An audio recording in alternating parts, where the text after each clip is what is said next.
They say that talking to yourself is the sign of insanity. But I'm pretty sure that's only if you answer back, right? Right. This is Talking to Myself, the Art Advice podcast where I use anecdotes from my life to try to make myself a better artist, and possibly a better person. While others might get some benefit from this, mostly I'm just trying to avoid paying for therapy.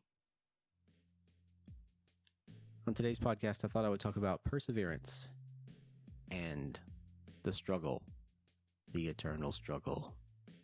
Not between the forces of light and darkness, not between the forces of chaos and order, exactly, but more about the struggle against the resistance of not wanting to do anything or pouring effort into something that doesn't seem to be paying off,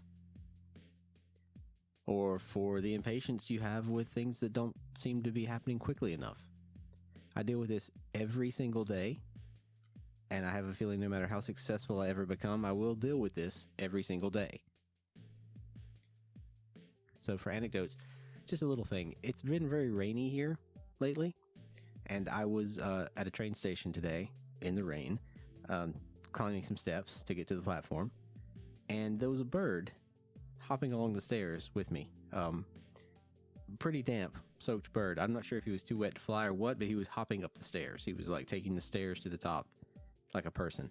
And I was thinking to myself, this must kind of suck for him. He can fly normally, and he's having to sort of walk with people up these stairs. It's kind of, that's bold. That's pretty brave. He's tiny. I mean, he's smaller than my shoe. He could get hurt really easily doing this, but he wanted to be up there. So I'm assuming he persevered.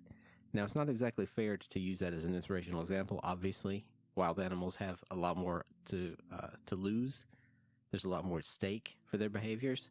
Generally speaking, the instincts guide them to things that will keep them alive and let them procreate, and that's all they consider. That's all they have. To say be as bold as that bird is a little hollow and disingenuous because we're not birds. We have a lot of complicated responsibilities and intertwined relationships that wild animals just don't have. I kind of envy them sometimes because of that. I mean, it sucks to be, in a kill or be killed environment, constant struggle for survival every day, but at least, your efforts are quickly rewarded or not. The decision whether or not to spend energy on something has immediate consequences. You don't spend 5 years working on something and then realize, it was kind of a waste of time, because you'll die. So that's one small advantage wild animals have over us. I still don't want to be a wild animal. I'd rather be a human, I think. I've been asked several times if reincarnation was real, what would I like to come back as? And I said, a person, because, everything else is kind of crappy. Sure, it'd be nice to fly. It'd be great to be free of social constraints, but animals don't live as long or as comfortably as humans do, generally speaking, because we're the dominant species, and if any animal manages to outlive us, it's going to be because they overpower us and eat us all before we can destroy their habitat. But that being aside, okay, so basically I don't want to be an animal. How does that relate to art practice? Well, I've been trying to do some things for a while. I've been working on these ideas for major projects, series of art. And what usually happens is I'll go a few months into a project that's supposed to take a year, or a few weeks into a project that's supposed to take several months, or a few hours into a project that's supposed to take a day, and I'll sort of lose interest, become dismayed at the lack of returns, or I'll project myself mentally forward to when the project's completed, and I'll say to myself, well, what is the benefit of this, really? That's the kind of attitude you're supposed to have when you're talking about things that aren't being done for creative benefit, like work.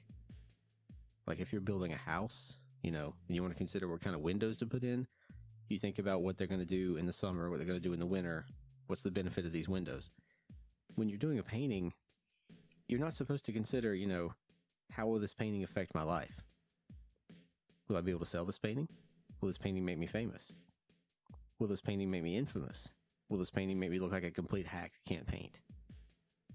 None of that stuff needs to have any place in your mind when you're doing the painting, because it's just noise. It'll ruin your chances to finish the painting. So thinking of things in a non-artistic way or non-creative way when it involves artistic endeavors is probably a mistake. Kind of like wanting to be a bird in the rain. Horrible analogy, I know. But there it is. 2020 is almost over, so this podcast will be changing form very soon. We've got this week and one more week, and that'll be the final podcast in this format. What I'll be doing in the future is going to be a little more relaxed, if it's even possible to be more relaxed than this. Slightly less formal. I'm going to do more of like a blog kind of thing for a while. We'll see how it goes. But I don't want to commit myself to another year of this format where I have to take an anecdote and turn it into a lesson in art. I will try to keep the advice to my future self, because that's kind of the nature of the podcast for me. That's what I can get out of it. So let's do that now. Hey, future self. Wow, why'd you buy those clothes? Never mind. Not important. Did they have self-lacing shoes yet? That's not important either. I just wanted to know. Try not to think about things that aren't really part of the creative process while in the creative process, because you'll get stymied in that stuff. It'll slow you down, and it possibly will cause you to stop. You'll stop doing the project, and it won't get done, and it'll just get added to a list of things you regret not finishing. So don't do that. Make something good. Make something the best you can. Have fun doing it. Those are really the only goals you can have when you try to undertake a creative project. If you're doing it to impress someone, if you're doing it because you specifically think this will work well for a market segment, you're kind of hamstringing yourself. And it's not going to be as good a project as it could be if you let yourself do it the way you should. That's my advice to you, future self. Take it from me, stuck back here in the past where it's raining. Thanks everybody for listening. I really appreciate you being here for this. Special thanks to my patrons on Patreon. You guys get to hear and see these a week ahead of everyone else, and you are the shiniest people I know. I hope everyone's doing well. I hope the holidays are great to everyone. Hang on just a little while longer, folks. 2020 is almost gone, and I know things don't instantly get better January 1st, but at least we get to start writing 2021. Take care, everybody. I will see you next time.